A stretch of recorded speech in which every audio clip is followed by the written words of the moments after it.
चलिए हम शुरू करते हैं। अध्याय का नाम है जीवन की मौलिक इकाई, जिसे आप कोशिका कहते हैं। तो सबसे पहले हम कुछ सामान्य परिचय की बात करते हैं। तो सभी सजीव सूक्ष्म इकाइयों के बने होते हैं, जिन्हें कोशिका कहते हैं। सभी जो सजीव है वो छोटी छोटी सूक्ष्म इकाइयों से मिलकर बने हैं और उन सूक्ष्म इकाइयों को कोशिका कहा जाता है। जैसे आपने पिछले अध्यायों में पढ़ा था कि पदार्थ की सबसे मूलभूत इकाई क्या होती है? परमाणु। वही सजीवों की जो सबसे छोटी मूलभूत इकाई है वो क्या है? कोशिका है। सभी जीवों की संरचनात्मक व कार्यात्मक इकाई क्या है? कोशिका है। यानी अगर हम संरचना की दृष्टि से देखें या फिर कार्य के आधार पर देखें तो सजीवों की सबसे छोटी संरचनात्मक इकाई और कार्य के आधार पर सबसे छोटी जो कार्यात्मक इकाई है वो क्या है? वो कोशिका है।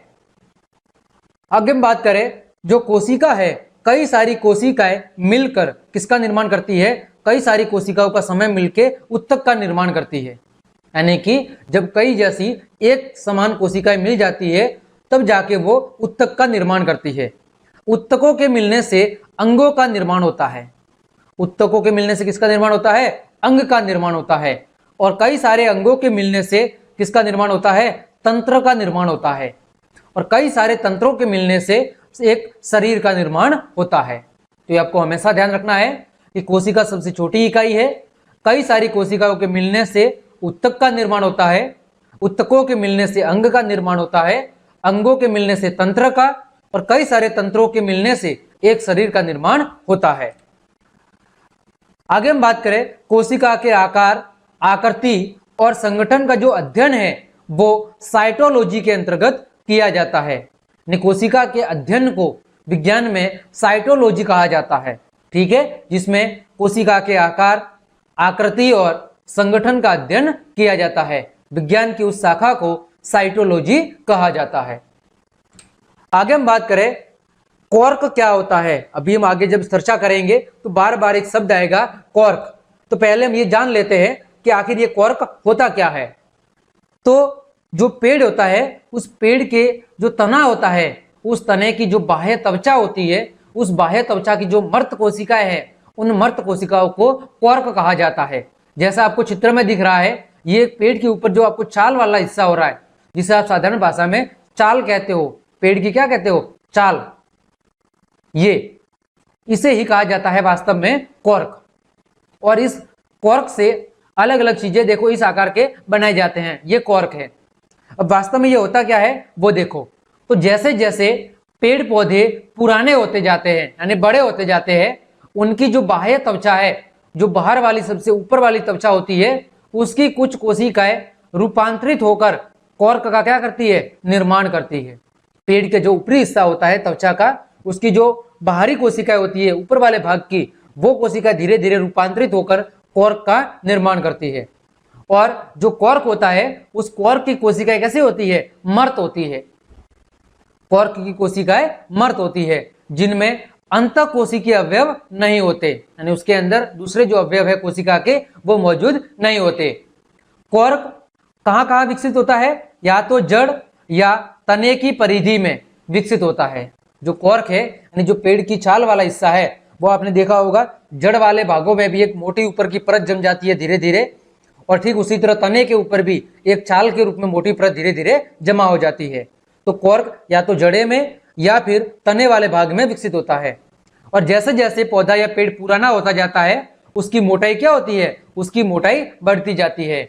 और जब मोटाई कुछ हद तक बढ़ जाती है तो फिर ये पेड़ों की क्या बन जाता है? पेड़ों की छाल बन जाता है। ठीक है, तो पेड़ों की छाल बनने से पहले का जो पदार्थ है वो कहलाता है क्वार्क कहलाता है, जैसा आपको चित्र में दिख रहा है। ठीक है, चलिए अब हम बात करते हैं आगे कोशिका की खोज। तो बात है सन 1665 की।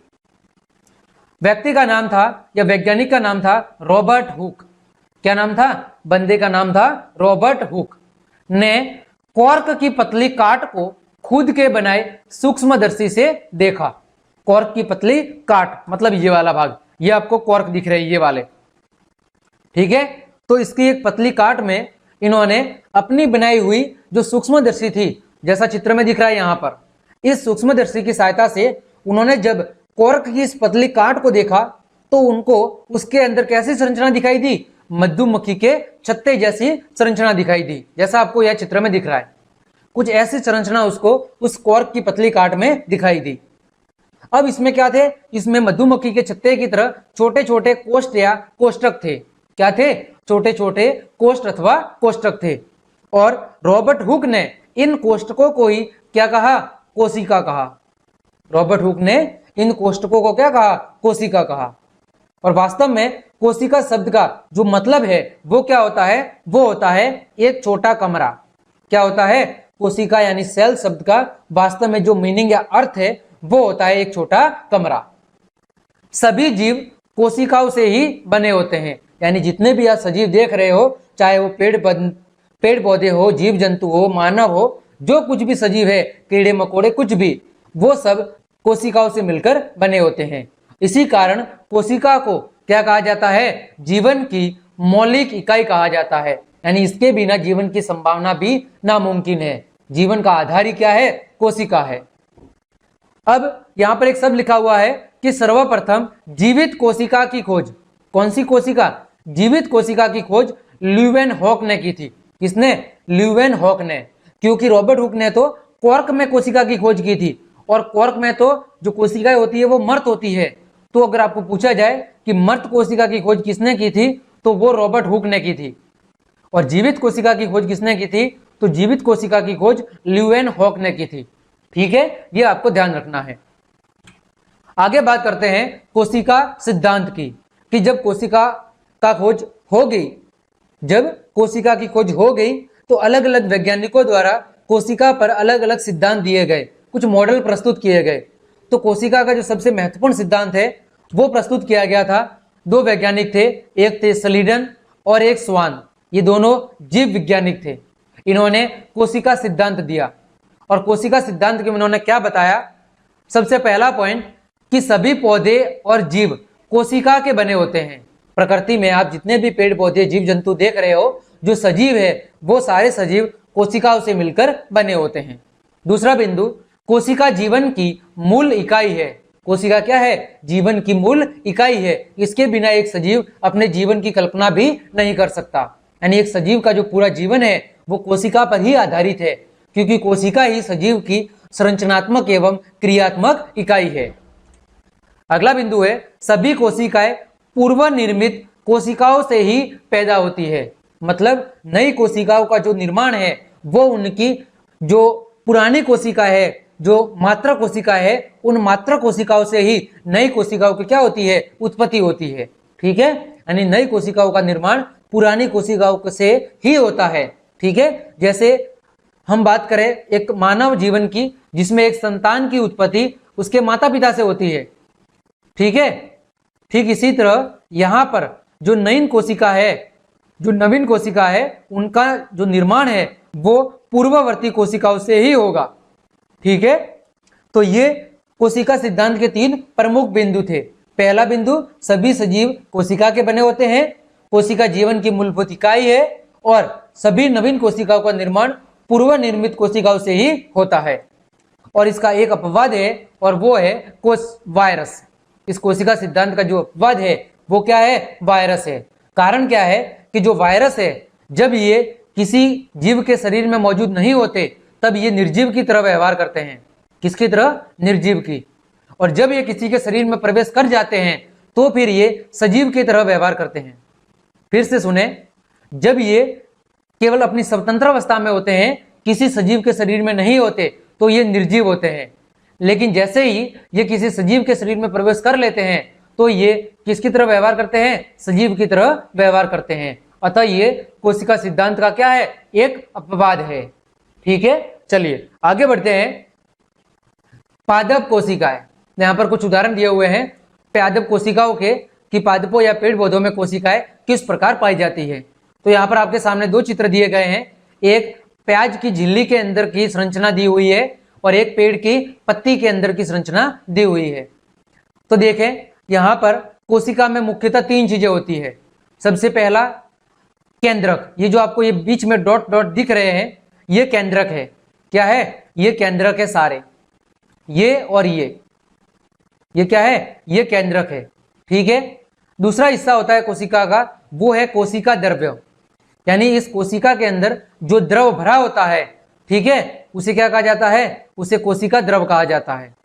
ठीक है, तो ये जो आपको दिख रहा है बीच वाला भाग जो अलग रंग से दिख रहा है, ये द्रव वाला भाग, ये क्या है, ये कोशिका द्रव्य है। ठीक, यहां पर भी ये जो कोशिका के अंदर ये वाला भाग दिख रहा है आपको, ये क्या है, ये कोशिका द्रव्य है।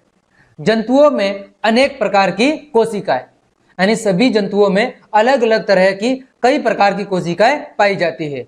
जैसे रक्त कोशिकाएं, तो जो मानव होता है उन मानव में जो रक्त के रूप में कोशिकाएं पाई जाती है वो रक्त कोशिकाएं होती है। ठीक है, विभिन्न प्रकार की जो अस्थियां होती है, उन अस्थियों में पाई जाने वाली जो कोशिकाएं है वो अस्थि कोशिकाएं होती है। जैसे कान की अस्थियां, नाक की अस्थियां, ठीक है, इनमें जो कोशिकाएं पाई जाती है वो अस्थि कोशिकाएं होती है। फिर अलग अलग मांसपेशियों में पाई जाने वाली जो कोशिकाएं है वो पेशीय कोशिकाएं होती है। कौन सी होती है, पेशीय कोशिकाएं।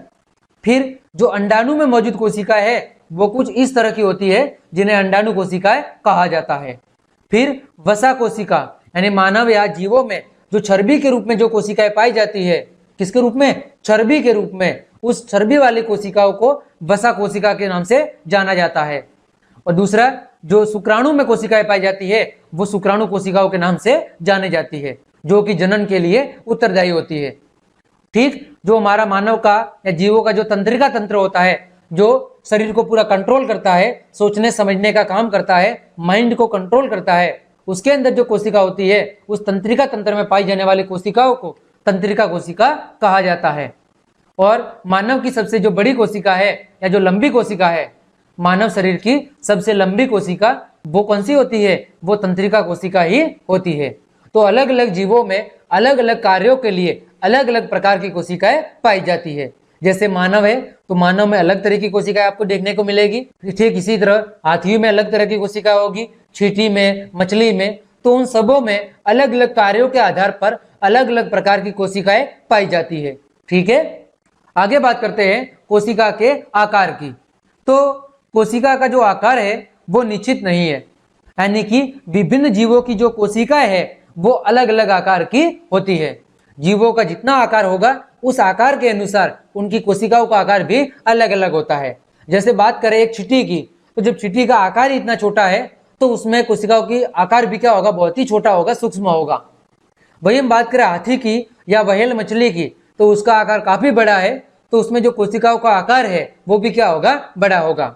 तो विभिन्न जीवों में कोशिकाओं का जो आकार है, जो साइज है, वो अलग अलग होती है।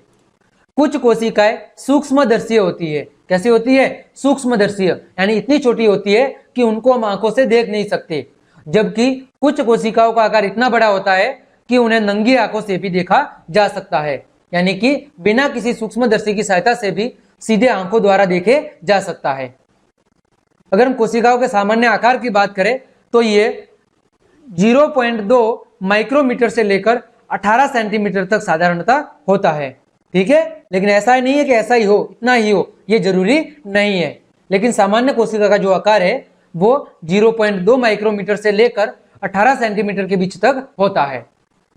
आगे हम बात करें एक बहुकोशिकीय जीव का जो आकार है वो सामान्यतः 20 से 30 क्या होता है, 20 से 30 mn होता है, यानी माइक्रो नैनोमीटर होता है। यानी कोशिका का जो आकार है वो 20 से 30 mn होता है। फिर बात करें सबसे बड़ी कोशिका, तो सबसे बड़ी कोशिका होती है शुतुरमुर्ग के अंडे की। किसकी, शुतुरमुर्ग के अंडे की। लंबाई लगभग 15 सेंटीमीटर और चौड़ाई लगभग 8 सेंटीमीटर। तो ये आपको हमेशा ध्यान रखना है कि सजीवों में सबसे बड़ी कोशिका की बात करें तो वो शुतुरमुर्ग के अंडे की होती है। अगला पॉइंट है सबसे छोटी कोशिका की बात करें तो वो माइक्रोप्लाज्मा में पाई जाती है। किसमें, माइक्रोप्लाज्मा जीव में पाई जाती है, जिसका आकार लगभग 0.1 AUM होता है। ठीक है, फिर बात करें सबसे लंबी कोशिका की, तो वो कोशिका कौन सी है, तंत्रिका तंत्र की कोशिका है, जो कि सबसे लंबी कोशिका है। ठीक है, और मनुष्य का जो अंड है, मनुष्य का जो अंडाणु है, उसकी कोशिका लगभग 0.1 mm लंबाई की होती है। ठीक है, मनुष्य में जो अंड है उस अंड की कोशिका लगभग 1 mm होती है। तो ये कोशिका से संबंधित कुछ सामान्य बिंदु है जो आपको ध्यान रखने हैं कि कोशिका का आकार सबसे बड़ी कोशिका शुतुरमुर्ग के अंडे की है, सबसे छोटी माइकोप्लाज्मा की है, सबसे लंबी तंत्रिका कोशिका है। ठीक है, चलिए आगे बढ़ते हैं। कोशिकाओं की संख्या के आधार पर जीवों का वर्गीकरण, कि जीवों में कोशिकाओं की संख्या कितनी पाई जाती है, उस आधार पर हमने जीवों को 2 भागों में बांटा है, एक कोशिकीय जीव और दूसरे बहुकोशिकीय जीव।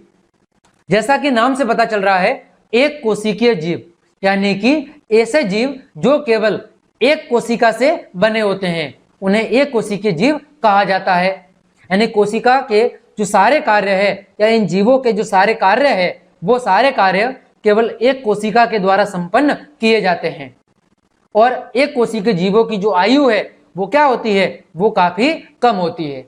ठीक है, बिल्कुल सरल है। ऐसे जीव जो केवल एक कोशिका के जरिए निर्मित होते हैं, उनमें सारे कार्य केवल एक कोशिका के द्वारा संपन्न किए जाते हैं। और ऐसे जीवों की आयु क्या होती है, कम होती है, क्योंकि अगर एक कोशिका नष्ट हो गई तो वो पूरा उसका जीवन नष्ट हो गया, क्योंकि वो बना ही एक कोशिका से है।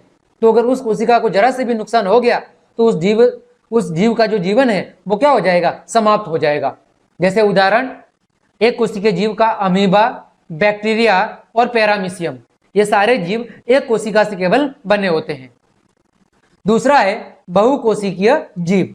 जैसा कि नाम से पता चल रहा है, ऐसे जीव जो एक से अधिक विभिन्न कोशिकाओं से बने होते हैं, वो क्या कहलाते हैं, बहुकोशिकीय जीव कहलाते हैं। अब इसमें कोशिकाएं एक से अधिक है तो निश्चित रूप से इनके कार्य का क्या होता है, कार्य का विभाजन होता है, यानी अलग अलग कार्य अलग अलग कोशिकाओं के द्वारा संपन्न किया जाता है। ठीक है, अलग अलग कार्य अलग अलग कोशिका के द्वारा किया जाता है। और इनकी जो आयु है वो आयु एक कोशिकीय जीवों की तुलना में क्या होती है, अधिक होती है। कारण क्या है कि अगर कुछ कोशिकाएं नष्ट भी हो जाती है तो बाकी कोशिकाएं उनका कार्य कर लेती है या उनकी धीरे धीरे भरपाई कर लेती है, तो उस जीव का जीवन है वो समाप्त नहीं हो पाता। जैसे उदाहरण, मनुष्य, पेड़ पौधे, हाथी, चींटी आदि, ये ऐसे जीव है जो बहुकोशिकीय जीव है, जिनका शरीर एक से अधिक कोशिकाओं से मिलकर बना होता है। तो उम्मीद करता हूं यह बात भी आपको अच्छे से समझ में आई होगी कि जीवों का जो वर्गीकरण है वो कोशिकाओं की संख्या के आधार पर 2 भागों में किया गया है, एक कोशिकीय जीव और बहुकोशिकीय जीव। आगे बढ़ते हैं। कोशिका के अंगक, या कह सकते हैं कि कोशिका के अवयव जिनसे मिलकर कोशिका बनी होती है।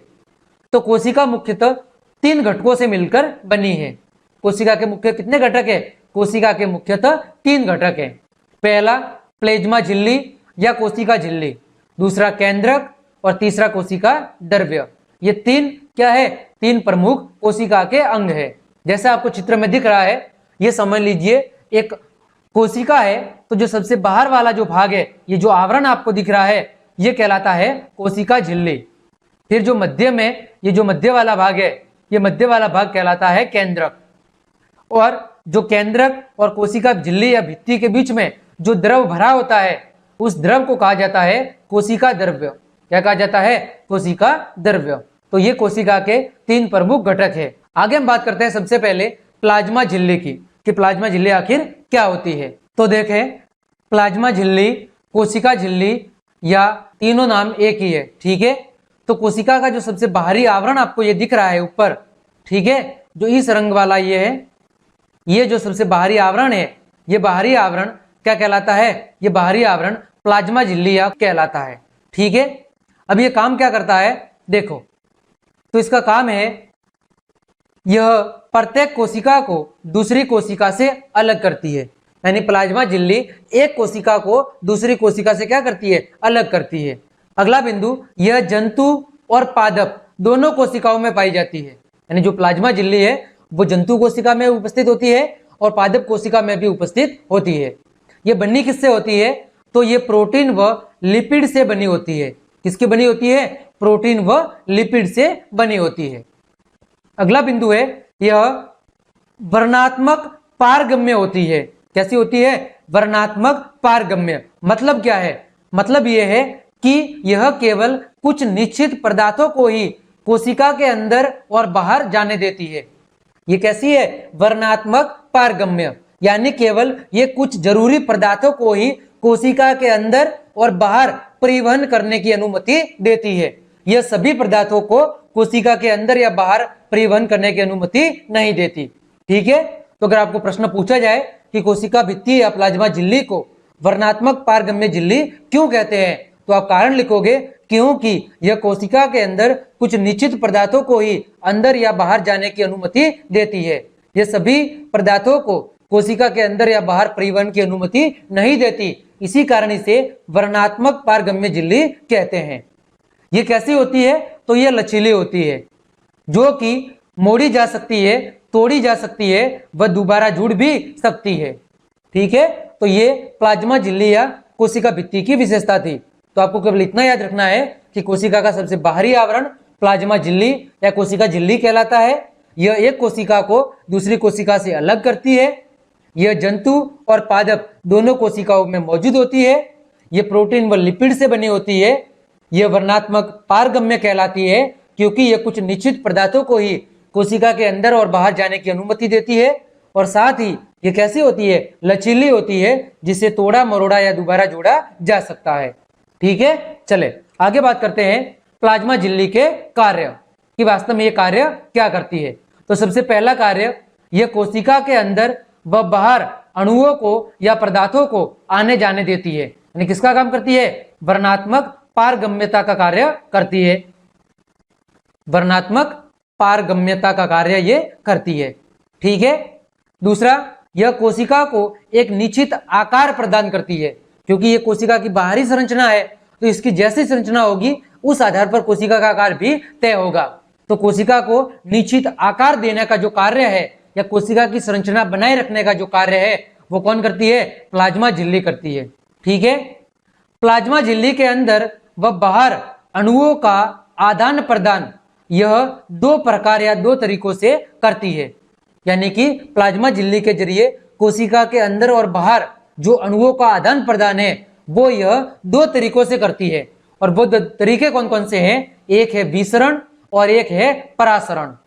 कौन कौन से दो तरीके हैं, एक है विसरण और एक है परासरण। अब हम आगे बढ़ते हैं कि आखिर ये विसरण क्या है और ये परासरण क्या है। तो हमने एक सारणी बनाई है, एक भाग में लिखा है विसरण और दूसरे भाग में हमने लिखा है परासरण। सबसे पहले हम बात करें विसरण की। तो विसरण में क्या होता है, विसरण में जो अणुओं का संचार है या जो पदार्थों का संचार है वो सदैव उच्च सांद्रता से निम्न सांद्रता की ओर स्वतः गमन होता है। स्वतः का मतलब अपने आप गमन होता है। विसरण की प्रक्रिया में क्या होता है, उच्च सांद्रता से निम्न सांद्रता की ओर पदार्थों का स्वतः ही गमन होता है। वही हम बात करें परासरण की, तो परासरण में वर्णात्मक पारगम्य झिल्ली द्वारा जल यानी विलायक के अणुओं का उच्च सांद्रता से निम्न सांद्रता की ओर क्या होता है, गमन होता है। क्या होता है, वर्णात्मक पारगम्य झिल्ली के द्वारा होता है, उच्च सांद्रता से निम्न सांद्रता की ओर। वही यहां पर भी उच्च सांद्रता से निम्न सांद्रता की ओर होता है, लेकिन कैसा होता है, स्वतः होता है। यहां पर वर्णात्मक पारगम्य झिल्ली कोई कार्य नहीं करती है। ठीक है, दूसरा अंतर है, यह दोनों पदार्थों की सांद्रता को समान कर देता है, समान नहीं समान कर देता है। कौन, विसरण। यानी विसरण की प्रक्रिया के जरिए दोनों पदार्थों की जो सांद्रता है वो दोनों पदार्थों की सांद्रता समान हो जाती है। वही परासरण है, परासरण भी दोनों पदार्थों की सांद्रता को क्या कर देता है, समान कर देता है। ठीक है, जो विसरण की प्रक्रिया है वो ठोस, द्रव और गैस तीनों में संभव है। यह सबसे विशेष पॉइंट है कि जो विसरण की प्रक्रिया है वो ठोस, द्रव और गैस तीनों में संभव है, लेकिन परासरण की क्रिया केवल द्रवीय माध्यम में संभव है। ठोस और गैसीय माध्यम में परासरण की क्रिया संभव नहीं है। ठीक है, अगला बिंदु है, अपनी सांद्रता में अंतर के आधार पर विभिन्न पदार्थ गति करने के लिए क्या है, स्वतंत्र है। यानी कि अलग अलग जो पदार्थ है उनकी जो सांद्रता में अंतर है, उस सांद्रता में अंतर के आधार पर वो पदार्थ गति करने के लिए क्या है, स्वतंत्र है। वही परासरण की क्रिया में केवल जो विलायक होते हैं वो विलायक ही गति करने के लिए क्या होते हैं, स्वतंत्र होते हैं। क्या होते हैं, विलय और विलायक। विलायक का मतलब जो घुलने वाले पदार्थ होते हैं, ठीक है, जो घोलने का काम करते हैं। तो केवल विलायक गति करने के लिए यहाँ पर स्वतंत्र होते हैं, विलयन नहीं होते। ठीक है, यह आपको ध्यान रखना है। विसरण और परासरण में अंतर है कि दोनों में ही पदार्थों का उच्च सांद्रता से निम्न सांद्रता की ओर गमन होता है। विसरण में यह गमन स्वतंत्र होता है, यानी अपने आप होता है। वही परासरण में वो वर्णात्मक पारगम्य झिल्ली द्वारा होता है। विसरण की क्रिया ठोस, द्रव और गैस तीनों में संभव है, वही परासरण की क्रिया केवल द्रव में ही संभव है। ठीक है, ये विशेष पॉइंट आपको ध्यान रखने हैं। अब देखो, जो परासरण है वो भी दो तरह का होता है। फिर से एक बाह्य परासरण और एक अंतः परासरण। अब बाह्य परासरण क्या होता है, तो कोशिका के अंदर से विलायक का बाहर की ओर गमन, कोशिका के अंदर से विलायक का बाहर की ओर गमन क्या कहलाता है, बाह्य परासरण। और अंतः परासरण क्या होता है, कोशिका के बाहर से विलायक का अंदर की ओर गमन, वो क्या कहलाता है, अंतः परासरण। अंत में विलायक कोशिका के अंदर की ओर जाएगा और बाह्य में विलायक कोशिका से बाहर की ओर आएगा। ठीक है, तो ये परासरण के दो अन्य उपभाग है कि परासरण की क्रिया अंतः परासरण भी हो सकती है और बाह्य परासरण भी हो सकती है। आगे बढ़ते हैं, अगला टॉपिक है हमारा सांद्रता के अनुसार विलयन के प्रकार। किसके आधार पर, सांद्रता के आधार पर विलयन के प्रकार। ठीक है, अब सांद्रता का में से मतलब क्या है, सांद्रता का मतलब है कि किसी एक निश्चित आयतन में द्रव्यमान की मात्रा कितनी मौजूद है, उसको कहते हैं सांद्रता। किसी एक निश्चित आयतन में कितनी मात्रा मौजूद है उसको कहते हैं हम सांद्रता। ठीक है, देखो सांद्रता के आधार पर विलयन के जो प्रकार है वो विलयन के कितने प्रकार है, तीन। कितने प्रकार है, तीन। कौन कौन से, एक समपरासरी विलयन, एक अति परासरणदाबी विलयन और एक अल्प परासरणदाबी विलयन। ये तीन नाम आपको याद रखने हैं, समपरासरी विलयन, अति परासरणदाबी विलयन और अल्प परासरणदाबी विलयन। सबसे पहले बात कर रहे हैं समपरासरी विलयन की। तो जब कोशिका के अंदर और बाहर की सांद्रता एक समान है तो फिर ऐसे विलयन को समपरासरी विलयन कहा जाता है। ऐसा विलयन जिसमें कोशिका के अंदर और बाहर दोनों की सांद्रता एक समान होती है तो उसे हम समपरासरी विलयन कहते हैं। अभी हम इसको चित्र के जरिए भी समझेंगे, आप ज्यादा टेंशन ना लें। ठीक है, अभी केवल परिभाषा देखें कि आखिर होते क्या है। तो जब कोशिका के अंदर और बाहर की सांद्रता एक समान होती है तो ऐसी स्थिति में परासरण की क्रिया नहीं होती, क्योंकि परासरण की क्रिया कब होती है, जब एक भाग में उच्च सांद्रता हो और दूसरे भाग में निम्न सांद्रता हो। तो जब दोनों भागों में समान सांद्रता है तो यहां पर परासरण की कोई क्रिया नहीं होगी। दूसरा है अति परासरणदाबी विलयन। तो जब कोशिका के अंदर की सांद्रता बाहर की सांद्रता से क्या होती है, अधिक होती है, तो होता क्या है, कोशिका के अंदर से जो जल है वो क्या होता है, बाहर निकल आता है। क्योंकि जल कहां से बहेगा, उच्च सांद्रता से निम्न सांद्रता की ओर। तो जब कोशिका के बाहर की सांद्रता कोशिका के अंदर जो द्रव मौजूद है उसकी तुलना में अधिक है तो कोशिका के अंदर का जो द्रव है वो बाहर की ओर क्या होगा, बाहर की ओर परासरित होगा, जिससे कोशिका क्या होती है, कोशिका सिकुड़ जाती है। क्योंकि कोशिका के अंदर का द्रव बाहर निकल रहा है तो कोशिका क्या हो जाएगी, सिकुड़ जाएगी। तो ऐसे विलयन को अति परासरणदाबी विलयन कहा जाता है। ठीक है, आगे बात करते हैं अल्प परासरणदाबी विलयन। तो जब कोशिका के बाहर की विलयन की सांद्रता क्या होती है, अधिक होती है और अंदर के द्रव की सांद्रता कम होती है, तो जो परासरण है वो कैसा होता है, अंतः परासरण, यानी बाहर की तरफ से विलायक अंदर की ओर क्या करता है, प्रवेश करता है, जिसके कारण कोशिका क्या हो जाती है, कोशिका फूल जाती है और जब मात्रा अधिक बढ़ जाती है तो कोशिका क्या होती है, कोशिका फट जाती है। तो सांद्रता के आधार पर विलयन के तीन प्रकार है, समपरासरणदाबी, अति परासरणदाबी और अल्प परासरणदाबी। देखिए इसी बात को हम या चित्र के जरिए समझते हैं। सबसे पहले बात करते हैं समपरासरी विलयन की, जिसमें अंदर और बाहर दोनों जगह सांद्रता कैसी होती है, समान होती है। तो जब दोनों जगह सांद्रता समान है तो परासरण की क्रिया नहीं होती है, तो परासरण की क्रिया नहीं होती है, अतः कोशिका के आकार या आकृति में कुछ भी अंतर नहीं होता। ठीक है, दूसरा है अति परासरणदाबी। अति प्रासरण दाबी में क्या होता है कि बाहर की सांद्रता अधिक होती है, और अति प्रासरण दाबी में बाहर की सांद्रता कम होती है और अंदर की सांद्रता अधिक होती है। तो जो जल है वो अंदर से बाहर की ओर क्या करता है, गति करता है, यानी कि बाह्य प्रासरण होता है। कौन सा प्रासरण होता है, बाह्य प्रासरण होता है। ठीक है, इसके कारण जब अंदर से जल बाहर की ओर निकल आता है तो कोशिका का आकार धीरे धीरे क्या हो जाता है, चिकुड़ जाता है, जैसा आपको चित्र में दिख रहा है। तीसरा है अल्प प्रासरण दाबी विलयन। तो अल्प प्रासरण दाबी में क्या होता है, बाहर की सांद्रता अधिक होती है और अंदर की कम होती है। तो जो जल है वो बाहर से अंदर की ओर प्रवेश करता है, यानी कि अंतःप्रासरण की क्रिया होती है। कौन सी, अंतःप्रासरण की क्रिया होती है, जिसके कारण कोशिका धीरे धीरे फूलने लगती है। और जब दाब अधिक बढ़ जाता है, यानी सांद्रता अधिक बढ़ जाती है, तो कोशिका क्या होती है, कोशिका फूट जाती है या फट जाती है। ठीक है, चलिए इसी बात को हमने यहाँ पर फिर से चित्र में समझाया है। देखो, समप्रासरी में दोनों जगह सांद्रता समान होगी तो कोई द्रव का आवागमन नहीं होगा। अति प्रासरण दाबी में बाहर की सांद्रता कम है, अंदर की ज्यादा है, तो जल का आवागमन अंदर से बाहर की ओर होगा। और अल्प प्रासरण दाबी में बाहर की ज्यादा है, अंदर की कम है, तो जल का प्रासरण क्या होगा, बाहर से अंदर की ओर होगा। उदाहरण जैसे किशमिश के जरिए भी आप समझ सकते हो या अंडे के जरिए, इन दोनों के जरिए आप इस उदाहरण को समझ सकते हैं। तो आज की क्लास को हम यहीं पे विराम देते हैं। अगली क्लास में हम इसके आगे के टॉपिक को अच्छे से पढ़ेंगे। उम्मीद करता हूं आज हमने जो भी टॉपिक पढ़े हैं वो सब आपको अच्छे से समझ में आए होंगे। तो क्लास देखने के लिए आप सभी को धन्यवाद। अगर आपको क्लास अच्छी लगी है तो लाइक, कमेंट, शेयर और सब्सक्राइब जरूर करें।